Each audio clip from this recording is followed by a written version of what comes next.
Mazanais et surtout à tous les enfants du primaire de la Condamine et de Saint-Dominique qui m'ont élu maire de Mazan des enfants. J'espère que vous avez tous passé un bon Noël et beaucoup de cadeaux avec des friandises. Pour 2022, avec mes adjoints et mes conseillers, nous allons bâtir un programme spécifique qui sera réalisé à l'intention de la jeunesse. Merci à tous et bonne santé pour vos familles et vos enseignants.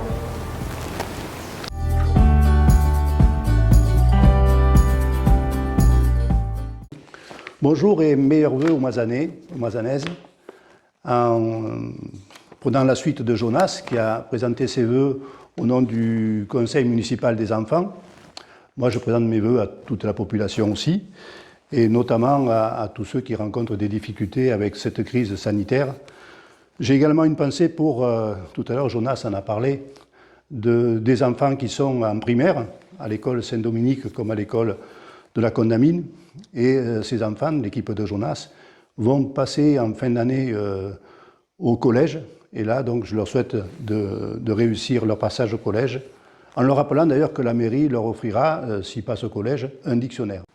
Ces vœux, je devais vous les présenter le 8 janvier à la Boiserie. Les contraintes sanitaires ont fait qu'on a dû annuler, sous la demande de la préfecture, cette présentation des vœux. Donc, je vous donne rendez-vous pour, j'espère, au mois de mars ou au mois d'avril, dès que nous irons mieux au niveau du Covid, et je vous retrouverai à la Boiserie avec Pauline de Peretti qui devait faire la partie variété de ses vœux. J'espère que ce sera un moment convivial et que vous pourrez vous joindre à nous.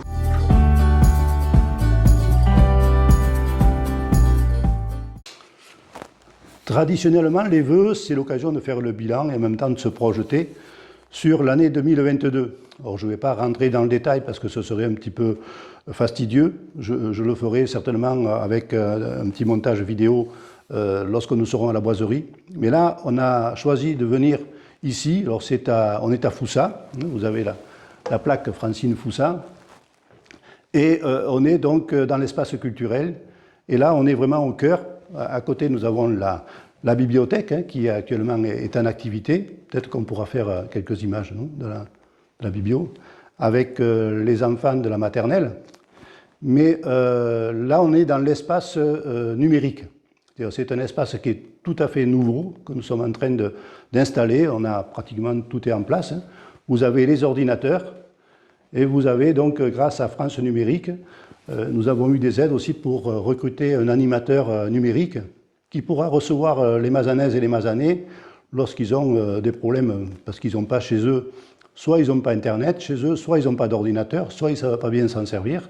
Et là, le conseiller numérique pourra les aider à un certain nombre de procédures administratives qui sont un petit peu incontournables aujourd'hui dans notre société. Donc ce sera Tony Garcia qui vous accueillera sur rendez-vous et qui vous permettra de travailler sur ces ordinateurs. Donc il y a 6 ordinateurs et il pourra également recevoir les jeunes qui n'ont pas d'outils informatiques et qui veulent faire des recherches en complément de ce que nous avons à côté de la bibliothèque. Tony les aidera également dans ses recherches informatiques.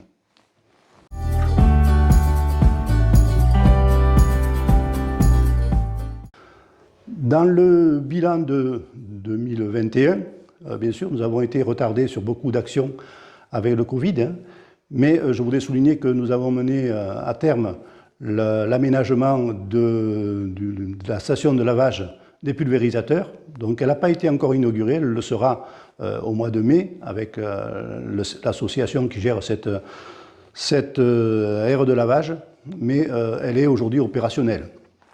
Et nous avons d'autres projets qui sont en cours, en instance de réalisation.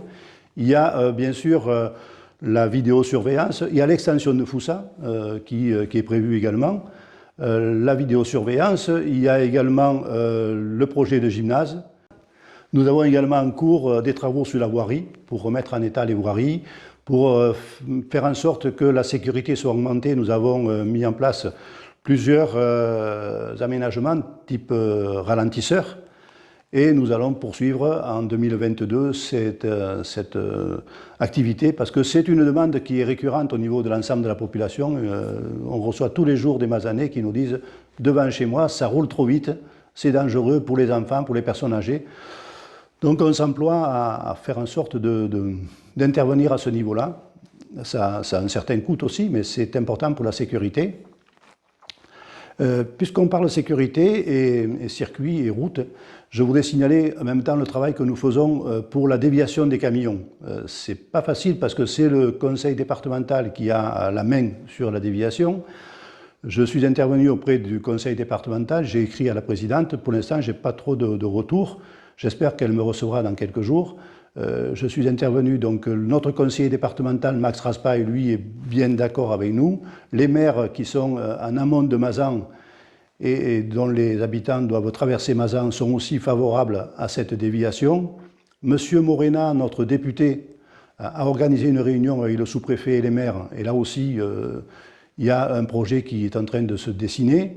Et j'ai rencontré à plusieurs reprises la société ETEX, son directeur, pour voir comment on pouvait travailler au niveau du rythme de camions qui traversent le village.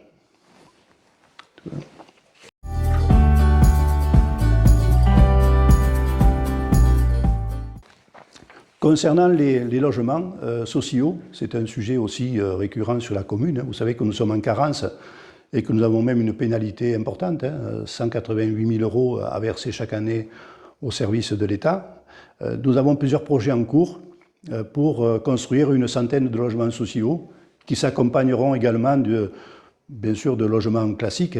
Donc il y a des projets sur la Ferraille, il y a des projets sur le quartier Saint-Roch, il y a des projets sur la route de Montbaron et d'autres projets. Donc il y a vraiment une extension possible et notamment nous mettons le doigt sur les questions concernant les personnes âgées.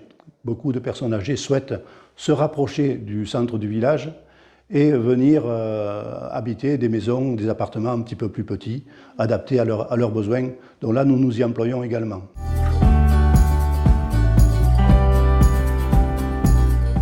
Je voudrais souligner dans le bilan le travail qui a été fait pour animer le village. Je vous l'avais dit déjà, je crois, l'année dernière, que le problème que soulevaient beaucoup de Mazanais, c'était que le village était peu attrayant, peu actif.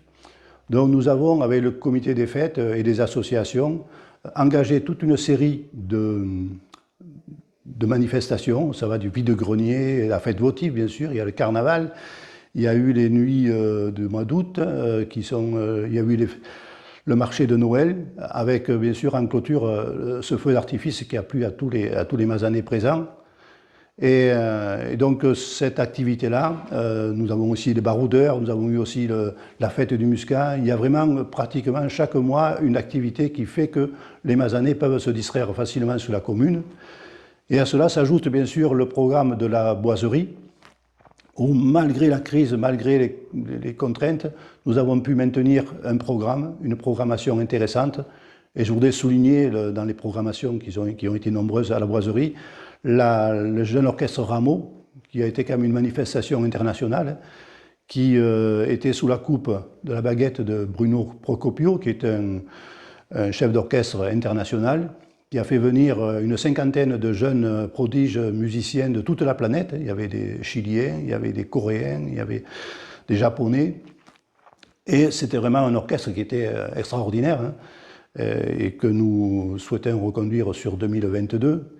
Il y a eu, pour clôturer la programmation de la boiserie en 2021, il y a eu Mado la Niçoise qui est venu faire un spectacle qui a été très largement apprécié. Je crois que c'est la première fois que la boiserie était affichée complet, puisque les 615 places étaient retenues à l'avance. Donc une belle programmation, et là les Mazanais vraiment je dirais, ont apprécié parce que c'était 1h30 de rire et de sourire pour tout le public.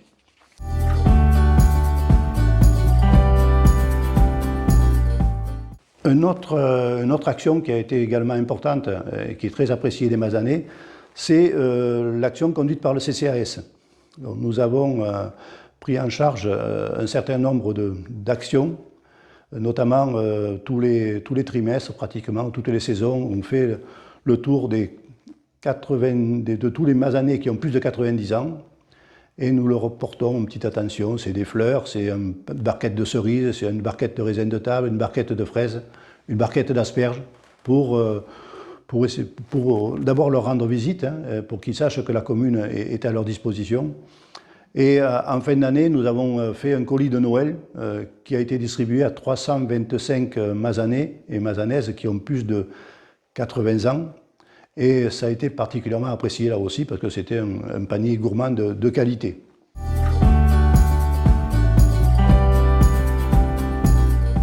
Là, on vient juste de changer de salle, on est toujours à Foussa, toujours à l'espace culturel Foussa. Et la salle, celle qu'on appelait la salle rouge, la première salle, accueille maintenant les microfolies. Alors, les microfolies, c'est un grand écran qui fait 4 mètres sur 2,50 m. Donc, et sur ce grand écran, on pourra avoir des projections de toutes les œuvres des musées, de toutes les grandes manifestations, puisque nous sommes dans un réseau national qui est lié à la Villette. Et un certain nombre de villes de France ont été retenues pour accueillir ces microfolies. Mazan a été retenu. Et nous serons sans doute les premiers d'ailleurs au niveau du Vaucluse, même s'il y a 3 ou 4 villes aussi qui seront concernées, à ouvrir. Bon, pour l'instant, si vous voyez le décor, on est encore un petit peu en installation. Il y aura à chaque fois des micros pour que les personnes qui viennent puissent être relativement indépendantes au niveau du son. Mais on est vraiment sur une installation qui va être très, très novatrice pour la commune et très intéressante à la fois pour tous ceux qui s'intéressent à la culture, mais aussi pour tous les jeunes que nous avons sur la commune et qui pourront rencontrer, visiter les plus grands musées de France, mais aussi de toute la planète, puisqu'il y a des musées japonais qui sont associés, il y a des musées argentins, il y a tous les musées possibles. Et vous voyez toutes les œuvres qui sont derrière et qui pourront être à la fois vues, mais également commentées par des spécialistes. Donc c'est une très belle action que nous mettons en place et qui va, bien sûr, compléter l'espace de Foussa. Donc tout à l'heure, on était dans la salle numérique. Les autres salles sont maintenues, notamment la salle de danse et la salle à côté, qui est la salle mauve, où on peut faire des réunions, des formations. Et nous avons le projet, c'est le point sur lequel je voulais terminer, on a le projet donc d'agrandir cet espace Foussa, puisque pratiquement derrière nous, sur le parking, il y aura une salle qui va pouvoir accueillir à peu près 150 personnes et qui pourra être coupée en deux. D'ailleurs, ça nous permettra d'avoir 2 salles de taille petite, enfin moyenne, et une grande salle pour les assemblées générales ou pour les spectacles, dans certains cas, qui ne nécessitent pas l'utilisation de la boiserie. Donc un gros effort de la municipalité pour être au service des associations. Voilà, je voudrais terminer ces vœux en vous donnant rendez-vous pour le mois de mars, j'espère, pour les vœux à la boiserie. Et je voudrais vous présenter encore ces vœux à toutes vos familles, une belle réussite au niveau de vos projets, que cette année 2022 soit plus douce que 2021, qu'elle soit riche. Et en tout cas, j'espère vous retrouver tous en bonne santé dans quelques jours à Mazan, sachant que nous sommes toujours disponibles au niveau des élus, et du personnel bien sûr, mais les élus le samedi matin quand il y a des soucis particuliers et que les personnes de Mazan n'ont pas l'occasion de se déplacer pour venir dans la semaine, elles sont accueillies le samedi matin par les élus. Voilà, merci et à bientôt.